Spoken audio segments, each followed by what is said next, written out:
Hey, what's up, Monte? What's up, Random? How you doing, buddy? Not bad. How are you doing? I'm well. I'm well.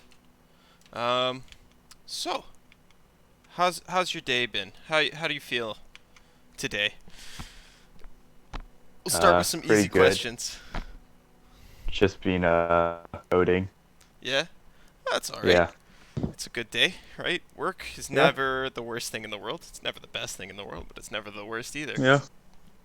So, Yeah. Works pretty chill. how did you feel about your seasonal run overall? I thought I did pretty well. Like second place.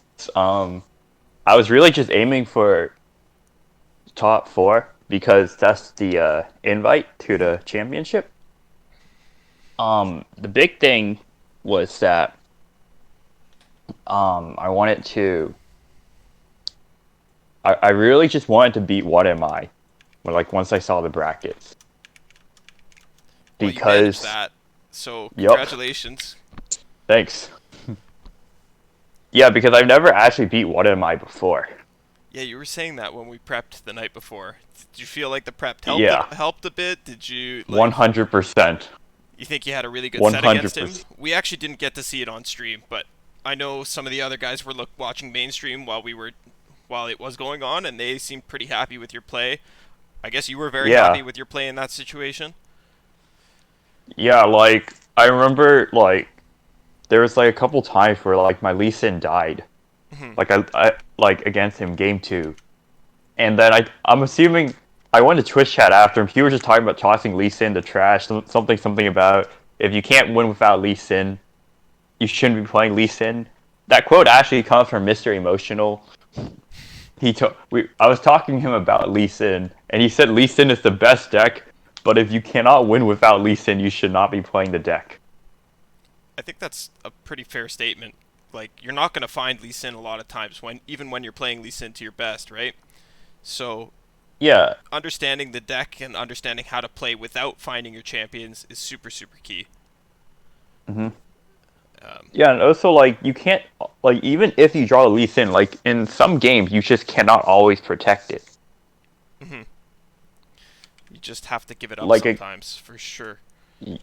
hmm So, otherwise, were you happy with your deck selection overall? Like, how did you feel about your read on the meta? So in the Swiss round, I think I had a perfect read on the meta. Mhm. I expected to see like I wrote an article before, and I said the most common lineup would have both TLC and Tresh Nasus. Then after that, I thought the best deck would be Zoe Lee Sin, but I thought that almost no one would play Zoe Lee. I played against nine in the Swiss rounds. I played against 9 TLC decks, Yeah. and then 6 Nasus Tresh decks and 0 Lee Sin decks. Okay. The other thing I said, I thought that people instead pair their lineup with either Ash Noxus, Ezreal Draven, um, some Targon, or Deep.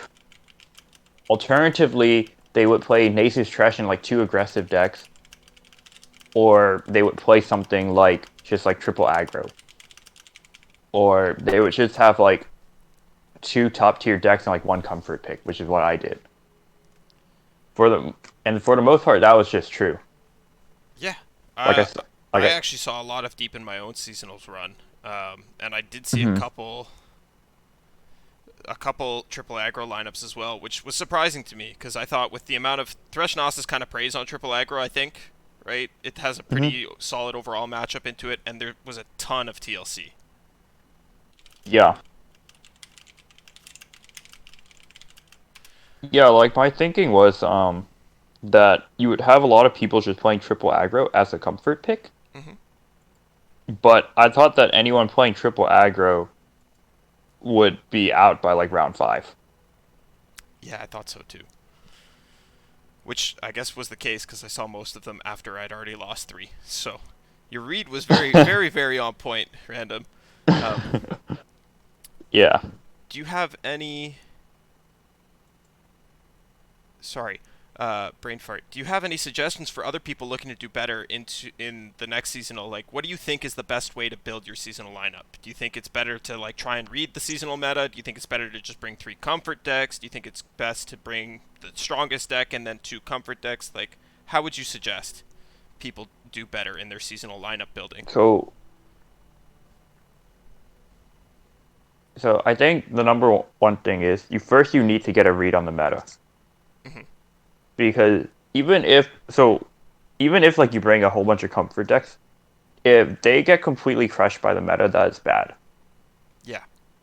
Like let's say like I'm playing deep and I play against 9 different like triple scouts lineup. Or maybe triple scouts is a bad example since let's say it's like scouts, Lee Sin, and um I'm trying to think of like a really bad. Yeah, let's just say like double scouts and Lee Sin. Yeah. Like I'm playing against that every round. Like I'm not going to do well with deep. Like even though like deep is one of my best decks. So I think the first thing is you want to get a read on the meta. Then I think the other thing is you want to play. This is what I was talking to Trevo about this, Hmm. and I think both of us are in agreement that the best course of action once you get a good read on the meta, you want to bring 2 good decks and 1 comfort pick because you want your lineup to kind of synergize well, and then like you want a coherent ban strategy going in. Okay. That's And definitely important. I know I've played in other tournaments and I've had issues with having a cohesive ban strategy. mhm. Yeah, so like my ban strategy was just ban Lee Sin because Lee because Lee Sin counters all my decks. If, and then if they don't have that, ban Scouts because Scouts also counter all my decks. If they don't have Scouts or Lee Sin, ban Tresh Nasus because the power of that level of that deck is just insane. And going into the seasonals, I thought that Tresh Nasus was favored against Deep. At this point, I'm not 100% sure that's true. It feels a lot more even. Like with when I was playing it in seasonals, like I didn't lose a single game to Tresh Nasus. I left it up 3 times, and I didn't lose a single game to it. You're also just cracked on deep. Did you lose a single game on deep the entire top cut run? I lost once to Ezreal Draven when I did not draw Nautilus. I lost once to Ash Noxus when I did not draw Nautilus. So Well, I so lost 2 games on Deep. so you lost to Nautilus not showing up as opposed to losing on on the deep. Put on call I mean, thingy. there was it. Wait, sorry, my audio cut off, but I got like half what you said. For Ash, the Ash game though, I could have gotten an extra draw with an Abyssal Eye, but I chose to level Maokai instead, which was a misplay. I'm not sure if you guys casted that game. Um, We saw your first round. We hmm saw your third and fourth round, I think. hmm Yeah, I think you might have seen that then, because I think Turtle. Yeah, I remember Turtle messaged me afterwards asking about that play because something about why didn't I summon a second Abyssal Eye? Yeah, we did see that round. That was we were curious about why you didn't play the second abyssal, and Yeah, so I think you said you were playing around Iceveil Archer. I was not. Okay, so I did not care about Icefield Archer.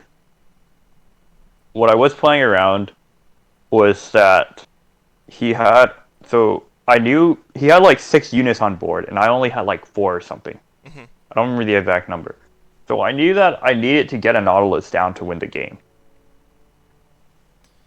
So because I needed Nautilus in order to refill my board was the Mhm. big thing. I also had like a dead Leer of the Depths in hand, if I recall correctly, I think you did. because there were no more sea monsters in my deck. That's right. You told Turtle you had like a 60% chance to draw the Nautilus with that Abyssal Eye attack, if I remember correctly. Yes, yes. There were 5 cards in my deck, and I had one Abyssal Eye on board on my attack turn. The misplay was not attacking with, like, I'm pretty sure that attacking with Abyssal Eye there was correct because I needed to drop the Nautilus to win the game. The misplay was the turn before. I needed to not level my Maokai and instead summon my second Abyssal Eye. So that way I would have 2 draws from Abyssal Eyes and not just one. Okay. We thought leveling the Maokai was a good play, but I think, well, I know because you're obviously the deep expert. I think, and Mm-hmm. having seen how it played out, you're most likely correct in that your odds went up more significantly if you had the second Abyssal Eye on the board um, to draw into that Nautilus, to get 2 draws to go into that Nautilus. And you can always level Mm-hmm. the Maokai afterwards, and then it still ends up working out the same, but you have more of a board. That Lure of the Depths now becomes active because you have sea monsters back in Mm-hmm. your deck that you can then discount again. For those of you that Mm-hmm. don't know, if you cast Lure of the Depths before using your Nautilus, any sea monsters that were tossed and placed back into your deck are not discounted. So, if you have one in hand and you have basically no sea monsters left in your deck, you should be waiting until you play that Nautilus to get around and cast that Lure.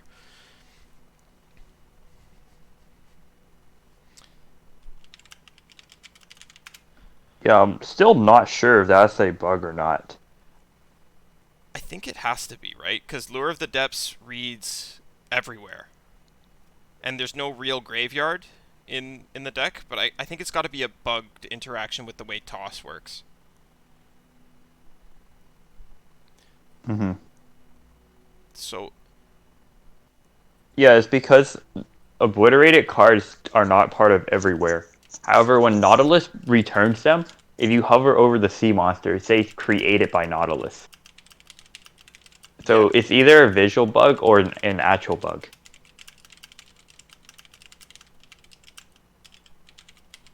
Yeah. I know Mogwai tweeted about that yesterday, so maybe Riot will actually fix it now.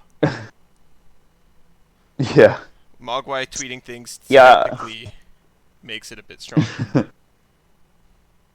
Yeah, I remember like at the start of the seasonals, Riot Rotten Candy made an announcement about the Notify Aphelios moon weapon bugs, or I guess just the moon weapon bugs, and it happens with gifts as well. Mhm. Where if you deny a moon weapon, you cannot deny the deny. Yeah. Yeah, he said that Riot Rotten Candy said that if you restart the client, it should fix it. So if you restart the client while in the game, that'll fix it. Yeah. Um. However, presumably that means they know. That means they're probably going to try to work on a fix. I also mentioned to them the Devourer of the Depths bug, Mhm. where if you jettison, hit deep, and slam Devourer of the Depths down immediately, there's a bug in which if you do it too quickly, Devourer of the Depths gets stuck in hand and taking up your board space, and it cannot attack or block. That bug's been in the game since like Rising Tides, That's a like bizarre since this. bug. Yeah, I know. Milk hit that bug in Majin Bay's and Jason Florence tournament. Mhm. And got kicked I think he got kicked out because of it. He Um, got uh, kicked out because of it. Interesting. like, or like as in he lost the game, Oh, okay, okay.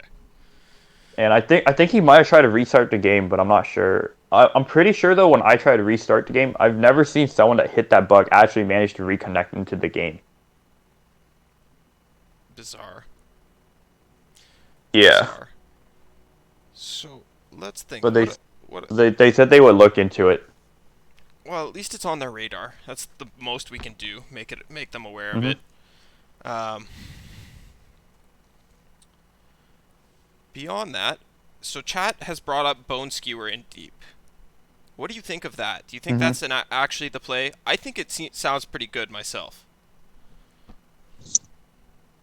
Yeah, so I really like Bone Skew and Deep just because Bilgewater and Shadow Isles don't have any cheap removal outside of Black Spear. Hmm. And Black Spear, good players know how to play around. Yeah. This isn't relevant on ladder because no one runs Black Spear in deep right now. Well, you did. I You guess played one. maybe, yeah, maybe if like someone net decks me, they're playing one Black Spear. Yeah. I mean, Yeah, so that'd be like, pretty hot tech. Bet you feel good about yeah, that one. yeah, I felt pretty good about it. Um, like in scrims, like if it either when I play against Mr. Bear, like he kind of always knew whether I had it or not. But most people aren't Mr. Bear. True. True. Mr. Bear is kind of on another level. Um, Yeah. Chat would like to see your deep list. Have you posted it somewhere that I can send to them? I'm on my phone right now because my laptop was in like a pretty noisy area. I think I can find it. Um, yeah, I There know was that Giant Giants. Slayer article, right? Yeah. I'll go find it for them. Um, what do you think of the other new Bilgewater card for deep? The monster harpoon. Do you think that's playable at deep at all? Probably not, right? Is, is that the 6 mana deal 5? That's the one. Okay, so let me clarify something about Bone Skewer first. It's Sure. extremely meta dependent Hmm. whether or not it's playable. So there's a few different times when it's good. The number one time is when you have a Dead Blue Wanderer and you need to remove something. And then it's essentially Old Black Spear, which was a 2 mana deal 3 damage. Yes. Except it heals you as Um, well, right? yes. Yeah, so it's like a single combat where your unit always dies, except it stacks your deck. Hmm. So it's basically, if you do it on a Dead Bloom, it's basically a more expensive Jettison combined with a single combat. Yeah. Because But you're taking a -1 in card advantage. So whether that's good or not is actually kind of meta dependent. okay. And then like the other times it's good is Stalking Shadows when your unit's already going to die, Hmm. and Devourer of the Depths, so that you can get your Devourer back. Actually, duplicating a Devourer of the Depths seems nutty. Like that card is Yeah. already such a pain to deal with. I would say Hmm. it's one of, not being a deep player, I would say it's one of the strongest cards in deep overall. Would you agree? Yeah. So in terms of sea monsters, Abyssalize your win condition in half the games. Like Hmm. against Tresh Nasus and Ash Noxus, Abyssalize the win condition. Devour of the Depths is just kind of there to stall out the game until your Abyssalize can win. Yeah. But if you don't draw your Devour of the Depths, you probably lose because Abyssalize can't win fast enough most of the time. Okay. To answer the other question about, I don't actually remember what the card name is. The So six Monster mana deal Harpoon. 5. Hmm. Hmm. Yeah, so until you hit deep, you will almost never play it for 3 mana. Unless your opponent has no early game units and you do. Right. Very rarely do I see deep players getting in and activating Plunder. Yes. But So you will almost never activate it except at 6 mana. So it's extremely meta dependent whether or not 6 mana deal 5 is good or not. mhm. Right now I don't think it is. Like Tresh is 6 HP. I guess you can kill Trundle or Lysandra, but like you already win that matchup anyway. Yeah, you really can't. Targon, you already beat Targon. I guess it can kill Lee Sin, but 6 mana kill Lee Sin, you might as well you would much rather have a Vengeance in that situation. Since 2 spells and your harpoon is negated. Hmm. Scouts, I guess it can kill Misfortune, but at that point you'd rather run the Bone Skewer or Black Sphere or Box or something that is a bit cheaper. I guess it kills Misfortune through Sharp Sight, but even then I don't think it's worth it. Okay. So chat also has another question. They want to know box versus whale. What's the logic for box in this tournament specifically? Is I think the basis of like the bottom line of the question. Um, Obviously they're both pretty good into Gnosis. What made you want to bring the box over a whale? So I want to clarify something. In the Swiss rounds, I actually played two wills, um, one box, Hmm. and I don't think I played Black Spear in open rounds, or maybe I did, and I just forgot about it. Um, so I played the wills in the open rounds because I was expecting to see discard aggro and pirate aggro, and I saw those twice. I saw one person bring Tresh Nasus, discard aggro, and TLC, so I just banned Tresh Nasus, and I didn't even need to draw. I didn't draw my will, but he bricked, so I won that game. Feels good, Pirate man. aggro, I actually banned, Okay. and I beat, and then I just 2-0'd his Tresh Nasus because I felt that pirate aggro is easier to play, and you always want to give your opponent as many chances to misplay as possible. Hmm. And so my thinking initially was that Will, if you have a blighted caretaker like mid to late game, Will helps a lot against Ash Noxus, which I would expect to be huge. If they're not running Marauders, Withering Will cleans up. Um, it cleans up Trifarian Glory Seeker, Icefield Archer, Omen Hawk, and whatever. And a lot of times you will chump block units down to 1 HP against Ash, Hmm. and Withering Will just wipes that board. And the big thing is that 3 HP versus Ash actually matters. Like if I had a Withering Will, that game I lost versus Ash in the top cut, I believe I would have had enough HP to live. I think so. Um, We can go back and check the yeah, I VOD if you think want, but I think you're correct. I think you were literally dead by 2.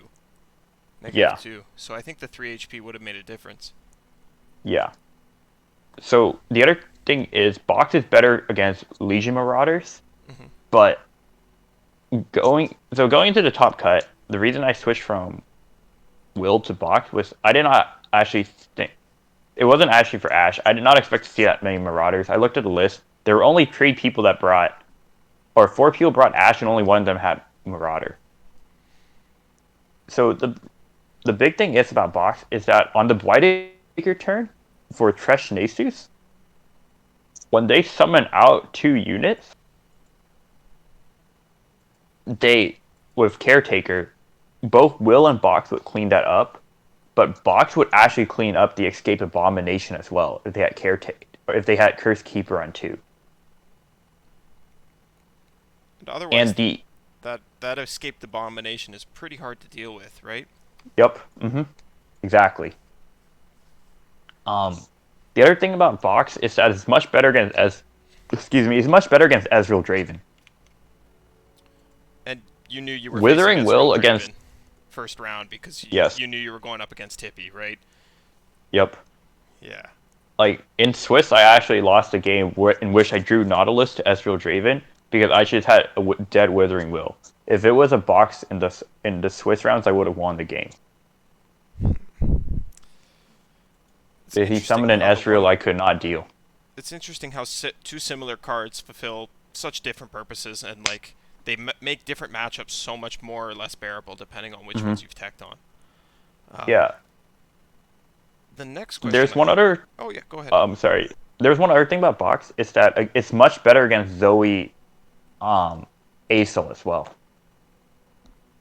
Because a lot of times they'll summon a Screeching Dragon before you hit deep. So Box and Blackspear can actually clean up the Screeching Dragon a lot of times. Hmm. And I saw that there were 9 Zoe Aso players that made it to the top 32. And Withering Will most of the time against that deck is kind of just dead. Yeah, Unless they had like a Zoe turn 1 that you could never kill. absolutely. Yeah, Whale doesn't really do anything except kill that Zoe, but you also have Vile Feast for that. So Exactly. the box definitely lets you take some better trades into that matchup Hmm. specifically. Um, Yep. how do you feel that matchup is overall for Deep? Again, I don't play a lot of Deep. I don't really play a lot of Zoe Asol either, so I More favorite than TLC. more favored than TLC. Well, More guys, you favorite than heard it here TLC. first, or perhaps not, but you heard it here from Random7, the Wombat King. If you're seeing a lot of Zoe Asol on ladder, you should play some Deep. Were you expecting to see a double deep finals, Random? Not at all. I don't think I anybody expected that. Were you hyped when you found out you're playing Irigby I in the finals and he also brought deep? um I so I was actually kind of scared because my deck, I was like, all right. When I saw his lineup, I was really like confused about what to ban. I was because he brought Zoe Targon with or Zoe Vi, Mhm. Shyvana Asol, and Deep.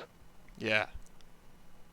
So I did not expect to see another Deep player make it that far, besides me. Like I was talking to Casanova beforehand, and I told him Deep is on the tier list again, but it's not good. Mhm. My reasoning for it not being good is that if you mess up early, you lose the game. It's like Lee Sin with except with a lower power curve. Okay. Like it's like Lee Sin that can lose to more removal, but slightly more consistent. Um, so going back to the finals, when I saw his lineup, I was like, okay, I am pretty sure I have to ban this deep deck because Lee Sin. Okay, so Lee Sin beats Piltover Zoe. It beats Deep, and Lee Sin, I think, is slightly favored against his Shyvana Asol list, so long as I don't do something stupid like Zenith Blade before casting my gems and get it and guess my Lee Sin single combat it because I didn't have a barrier up. So long as I don't do something stupid like that, Lee Sin generally wins. Yeah. That Um, was really unfortunate to watch, Random. We were sitting there like we're like Random's won this game. He's got it on lock. Like the man's going to take it. yep, It happens though. You're in a high yep, pressure and then I situation. had a What do you yeah, my brain just thought I had a barrier on that Lee Sin. But going back to sorry, let me finish answering that question. That was Of sort of course. tangential. Yeah. Um, so Deep beats all his decks except for Deep. I think his Deep list was slightly favored into mine because he ran a third Maokai. Mhm. Um, I only ran two Maokais because I wanted to be sure that I wanted to make it more likely to draw Nautilus when I ran out of cards in my deck, and it actually came up against Tresh and Asus quite a bit. Where if I had another, I think against Sin of Kira, but I don't remember what he changed his name to. Pascal, I Against Sin of think. Kira. All right, thanks. I'm gonna butcher pronouncing that, so I'm not gonna try. I apologize if for for that, but against him, there was a situation in which I needed to draw Nautilus, and if I drew a Maokai, I would have lost the game. So because of that, his deep list was slightly favored into mine because Maokai is actually good in that matchup. Right, So because you're both deep was favored tossing, in. Mhm. and yeah, the Maokai obliterates your Nautilus if you don't get to it, and it's like an alternate. It's like a more consistent win con, I guess, into deep than it is because you're both trying to play your own game plans, right? So if you're both Yep. tossing at equal rates, the guy who has the Maokai and gets that Maokai down leveled is going to destroy his opponent's deck, and then you don't have a Nautilus unless you've already drawn one. But as we've seen, and as I'm sure you know, drawing Nautilus is sometimes hard and deep until you're at that bottom four cards where you've gotten rid of the rest of your deck. Exactly. So the final deck I brought was TLC, which beats both Shyvana Asol and Zoe Piltover. Mm-hmm. So my thinking was that I would have to ban Deep because TLC loses to it and my Deep list loses to it. Lee Sin beats it usually, but Lee Sin can lose if they level Maokai too early and you don't draw your Lee Sin. Or if they get their Nautilus down before you win, you're relying on Palm of the Dragons to keep you alive. That's a So like if very sketchy situation to be in. yeah, so like majority of times, so I would say, but Lee Sin is definitely more favored into Deep than it is into Shyvana. because most of the time you will win before they get Nautilus down. Okay, that makes a lot of sense to me. Um, yeah, do you want to talk about that last game a little bit with the Lee Sin? How did you feel after that happened? Like, how do you recover from a misplay like that, where you're in a game-winning position and it's just a mistake, and you know you have to play another game? Like, that's got to be devastating to the mental. Do you just kind of ignore it and address it later? I know I've made misplays like that, and I don't necessarily shut down completely, but I start making more and more misplays. But it seemed like you played the next game fairly well, despite, you know, having. Not drawing Lee. Well, yeah, that was the biggest thing in that last game. I, But I, otherwise, I thought I, your play was pretty good. It didn't seem like you let the tilt get to you. How do you resist that tilt factor? so there was a quote from Yu-Gi-Oh! I don't remember which player. One of the top Yu-Gi-Oh players back when I was in like high school said something like, "There nothing else mattered but the next match, the next game, the next turn, the next move." Like the past isn't relevant at that point, except for the fact that you want to have like you want to have like all like your built up memories from all your previous games like guiding you. But like one specific game, like if you play like that matchup enough, like hundreds of times, I didn't actually do that. I played it like Lee Sin into Piltover Targon maybe like half a dozen times, but that's good enough. Where like at that point, like you're not really thinking about like your last game. You're trying to just think of all your um all your other games you played in that matchup, and you're trying to think, what do I do to win this matchup? Like because and the other thing is like I know I'm going to mess up. Going into a tournament, no one in this game is good enough not to misplay. Like sure, some misplays are bigger than other, like and more obvious, like playing a Zenith Blade when you didn't before giving your Lethan barrier, that's a pretty elementary mistake. Like Zinc elemental level mistake. That pun did not work out as well as I hoped it would. But It like landed. I thought it landed. thanks man. But like for the most part, like everyone in this game is going to mess up in the tournament multiple times. So I think like mentally you have to go in knowing that you're going to screw up. Knowing that like especially like if you get to the top, you're going to have thousands of people watching you on multiple streams in multiple languages and you're going to mess up. And that's you have to be okay with that going in. Like you have to mentally prepare yourself and tell yourself that you're going to mess up and it's fine.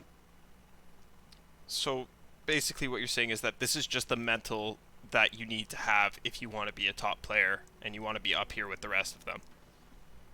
Yeah. Like you got to push your ego aside and you cannot say you have to not believe you're a perfect player. Like and then after the game, like yeah, your mind is probably going to immediately be like, "Oh, I made all these misplays X X X Y whatever." But like inside the game, like that is not what you want to be concentrating on. Just push it out, come back to it after when you're Yeah. doing your game review. Yeah, like I used to be really bad at that like back when I played like Heroes of the Storm.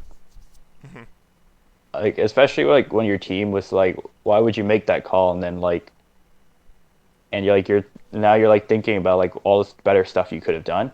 Like especially like if you made one misplay and it went poorly. Yeah, But like one of my teammates would always be like, not now, after the game. And like that mentality has just like helped me a lot. I think it's a great mentality to adopt. I know I played a lot of League, and while I haven't been able to adopt that mentality fully, playing League and playing in Clash, that's like a somewhat more competitive environment with some friends. We start harping on each other in the middle of the game, and sometimes I have to end up being that voice of reason. Like, guys, doesn't matter. We still have a full game to play. Get to it after. Get to it after. Get to it Hmm. after. We'll address it later.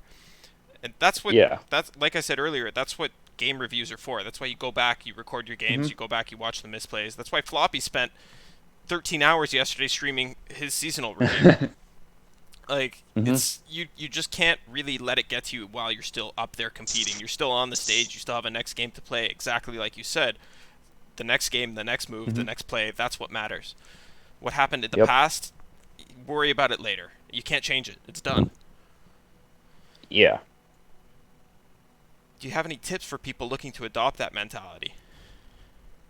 Like I said, like the big thing is you just gotta keep telling yourself you're going to mess up repeatedly and it's going to be okay. Like you're not perfect. No one in this game is perfect. But the thing that separates the good players from the bad is that they know they're not perfect and they are okay with it. Hmm. Like the mentality like going into a game is like just try your best. And then your mentality after the game should be what did I do wrong and how do I make it better? Yeah. So when when you do have a misplay like that, how do you address it after the game? What's your process for reviewing your games and your improvement? Like, say, making note of here's where I could have done better. How do you apply that in future? Like, how do you identify and then apply the concepts that you've taken note of in your future play? So I don't actually do that many replay analysis. When I first started playing community tournaments, I would always take notes on games and I would write like a tournament report afterwards. Hmm. Like if you go through like my Reddit history, you can see like a few early ones from like when I first started topping Duels of Runeterras, which Okay. is like for people who don't know, it's like a bi-weekly. It used to be a bi-weekly $200 tournament. Um, you used to have like a few hundred players show up every time. It was probably like the biggest tournament before they canceled it and then Riot added their own. I think it's come back now, so I think it's still the biggest community grassroots tournament, right? I don't think anything else is by the community for the community available to anybody is quite as large as Yeah. duels. Hmm. Uh, So back then, like I said, I would take notes after a game. Um, but nowadays I don't actually do that. I don't take notes. I don't usually watch replays. For the most part, like I can kind of just remember the key moments in games. Like that abyss, like at that abyss like thing, like Z Turtle, like when he messaged me, like he didn't even mention the eye. I knew exactly which turn he was talking about. mhm. The only big thing is sometimes the big problem with not watching replays though, like for me, like I said, like I try to just remember plays, and then a lot of times when I'm in a game, like I try to remember back to like all the past games I played where I'd be in that spot, the past games I watched where other people being in that spot,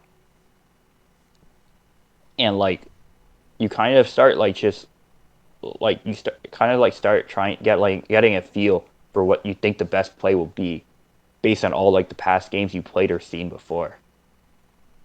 The part where not watching replays hurt you is a lot of times when you make a turn one misplay. Most players had a lot of or like a misplay like 10 turns before. Most players have a really hard time visualizing that they messed up there. Like if Yeah, it's not within like the last few turns. yeah. By the time you get to the end of the game, you've forgotten what you've done in the beginning, right? At Yeah, least I know I do.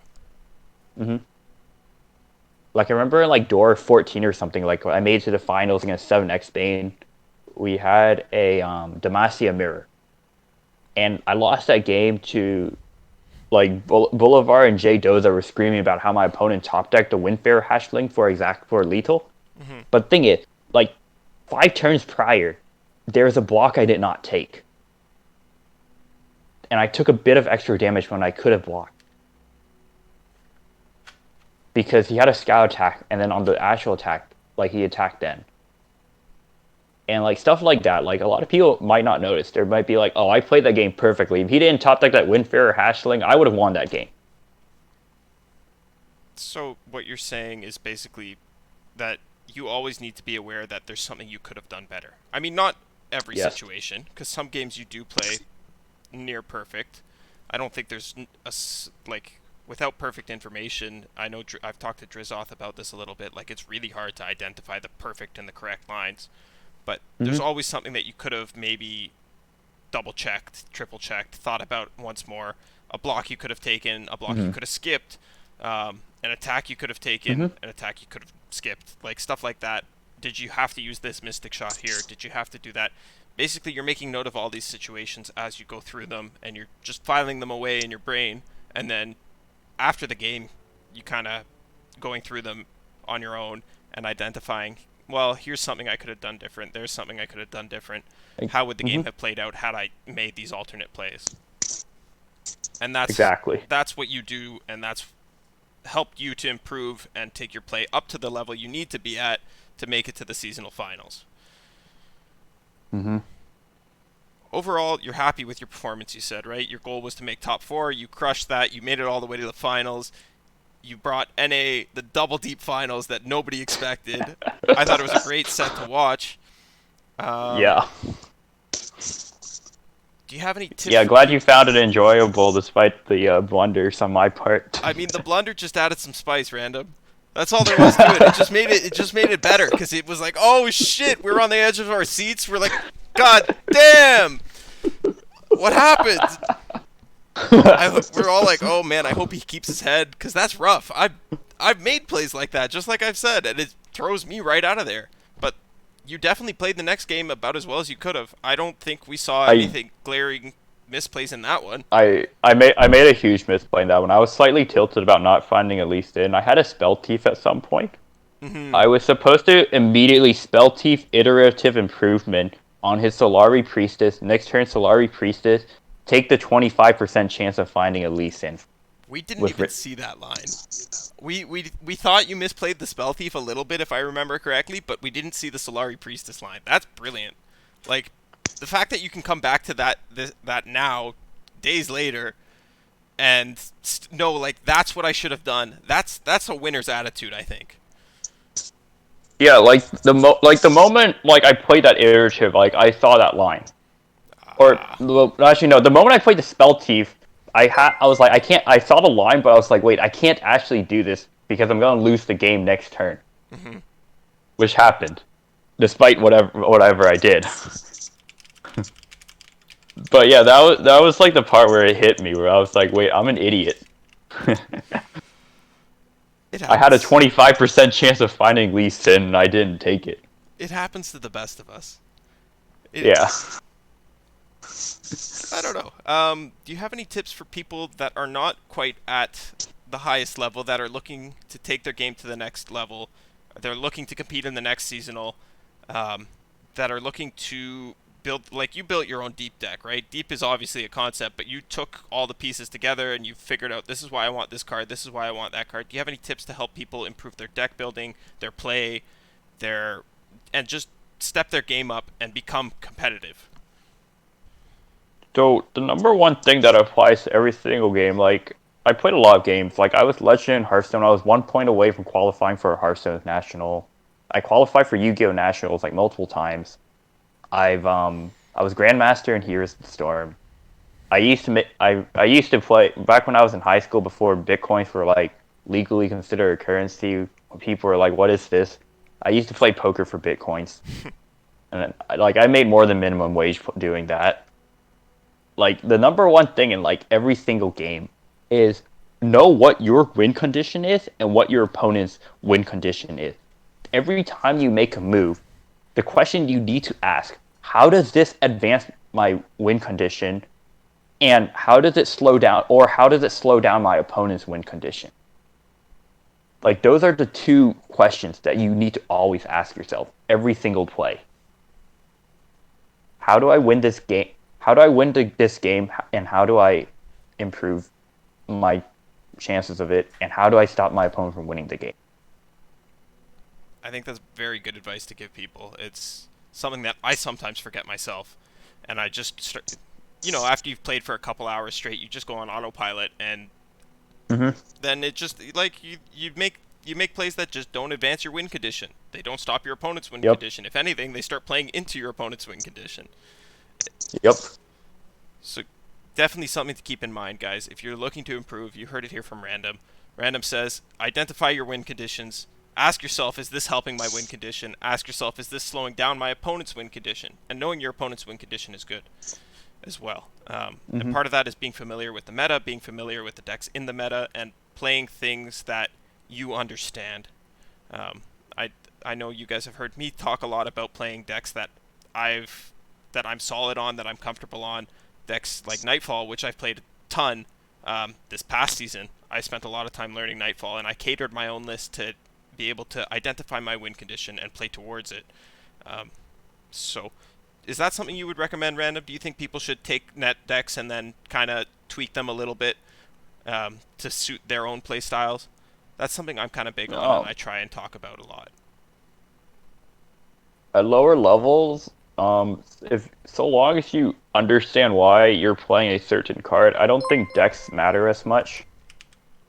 Um, I can address deck building. Number one thing in deck building is very similar to what I just said. You always, whenever you add a card to your deck, you have to ask yourself, how is this either advancing my own win condition or slowing down my opponent's win condition? And then you got to compare the similar cards and make a meta call on which cards are better in what meta. It's a bit hard to do when you're starting out. Like I when I first started playing, I thought Ruination and Spiders was like the best card ever. I was like, everyone's playing Spiders. I'm gonna bait my opponent into summoning more Spiders than me. Then I'm going to drop a Ruination, and then I'm going to win the game because I have more Spiders in my hand. Now that's great at a lower level, but like at a higher level where like um people play better, they're like you might actually have a Ruination in your hand if you're playing like this. They start being like they start asking questions like, okay, he's not playing anything to advance his own win condition. Why is that? Oh, he probably is one of those few people playing Ruination, and then they don't play into it. Hmm. So that's the number one thing about deck building. You got to ask yourself, how does it advance your win condition? Like in that specific example, like Ruination did not actually advance my win condition unless my opponent was a bad player. I think that it makes a lot of sense, and I think that's something people need to. What even when I tell people to tweak their own decks, they need to still continue to build decks towards the deck's win condition. And like playing Exactly. control cards in an aggro deck, you got a little bit of a disconnect there. Mm-hmm. Uh, I'm kind of all out of questions. Is there anything you'd like to talk about? Feel free to use my platform for anything you like. Um, Chat, do you guys have any questions for the Wombat King? Random, do you have any shoutouts you'd like to give to people? Do you like to take a minute and just talk about something you want to talk about? Feel free to do whatever you want with this time. My platform is yours at this point in time. Thanks for that. I guess first of all, shout out to you, obviously, for having me on and practicing with me. Shout out to everyone I practice with. I'm not gonna name them all because that would take like 10 minutes. Um, I guess wombats. I'm gonna save some time and just say the wombats. Shout out to all the wombats. Shout out to Agigus. Shout out to Mr. Bear. Shout out to Adele. Shout out to Trevo, Raxatos, Arc Arax. For all the lineup scrims and deck building discussions. Um, Shout out to Christmas time for showing me the power of Zoe in Lee Sin when I was scrimming Lee Sin against Ash, and I was just winning games off Lee Sin, or sorry, without Lee Sin and just Zoe. Um, Also, if anyone in chat reads my articles or watch me play on J Doza and Boulevard stream, I just want to say I really appreciate your support. Um, I guess obviously shout out to Jay Doza and Boulevard for casting me so often. Um, and shout out to all the tournament organizers and casters in general. If there's any questions in chat, Monte will probably read them out. Yeah, if you guys have any questions for Random, feel free to drop them in chat. For those of you that don't know, Random writes decks or writes guides for Runeterra CCG. You can find the most recent one. Let me see if I can get. If I click on your names, is it going to show me all your articles? Yes, it will. There we It go. should. You guys should all go check out Random's articles there. Writes some excellent articles. Runeterra CCG, great website. Not sponsored, just shouting out my friend. Appreciate Yeah. that, buddy. Does anybody have any questions for Random? No, no one's got any questions. Does Nautilus have elusive? Darkodius says. He didn't even play Treasure Deep. I mean, you played Treasure Deep at the start of the season, right, Random? After the Shuriman cards came out, Trevo sent me a list, and I had an 80% win rate with it climbing to Masters. The Yeah. big thing about Lost Riches is that Lost Riches, um, is an equalizer in which if your opponent's deck is much stronger than yours, Lost Riches can win you can make the games winnable. However, I felt going into the seasonals that the top decks were not actually that much stronger than Deep. I thought that so long as I played Deep as well as I could, the power level would be somewhat equalized by my opponent's misplays. And I did not actually need to RNG a win with Lost Riches into a treasure trove that may or may not give me useful cards. I think consistency is key when you're at a high level tournament like this, and betting Mm-hmm. your win con on a janky card, or maybe not a janky card, but a high rolly card like Lost Riches is a little bit of a sketchy strategy. Yeah. So I think you made the right call with that one for what it's worth. Mm-hmm. Regarding elusive on Nautilus specifically, I played discard deep in like Duels of Runeterra 14 like last summer. I got second place with it. Um, the first time I saw the deck, my brother and I was just looking for ways to play deep without using Shadow Owls because community tournaments were region locked back then. This was like May of last year, Hmm. like almost a year ago at this point. And then like 2 months later, Sunport Treasure and Zonite Urchin got buffed, and some dude immediately makes a Reddit post about how he's like, "Wait, discard deep is like the best version of deep ever." And one of the comments was like, "Yo, I added in Flame Chompers and Sunport's map, and this deck is so broken." And did it work I out for you? personally did not like.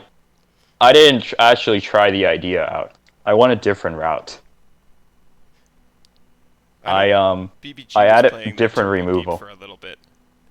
Was your Hmm. list more similar to his? I think you were on it before that, if I remember correctly. Yeah, But I BBG kind I of was brought it to on. mainstream. Mhm. So like I said, like I initially tried it May of last year, and then the Hmm. moment I saw the Reddit post, I jumped on it, and then I saw BBG playing it.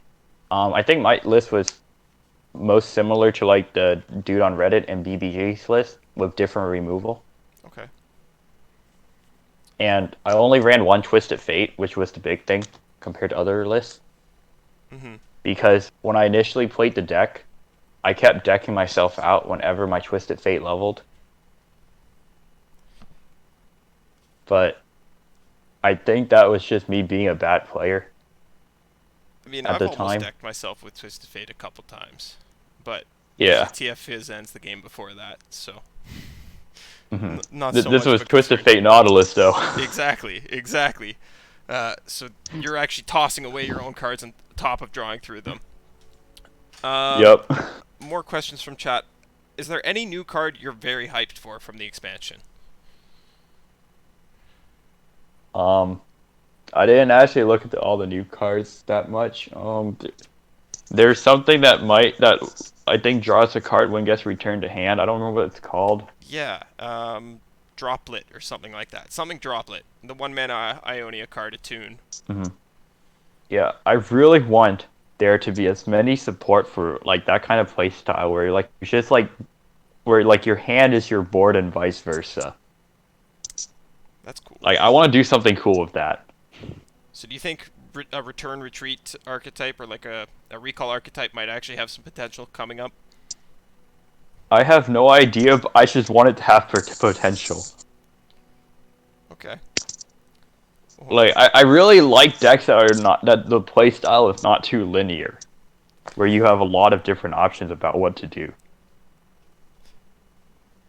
do you think Deep falls into that category? Early game it does. Okay. Because I always Like felt the Deep was biggest a pretty linear deck, but I guess that's because I don't play a lot of Deep and I don't understand the deck at the same level you do. Yeah, so the big thing mistake that most people make with deep is not passing. Hmm.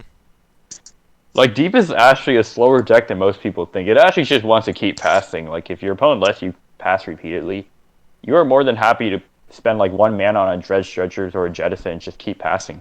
I mean, we saw that in your first set against Tippy. Tippy's hand was bricked. He was on triple flock, and you guys just passed back and forth until turn 6. I think it was the Tippy Yeah. set.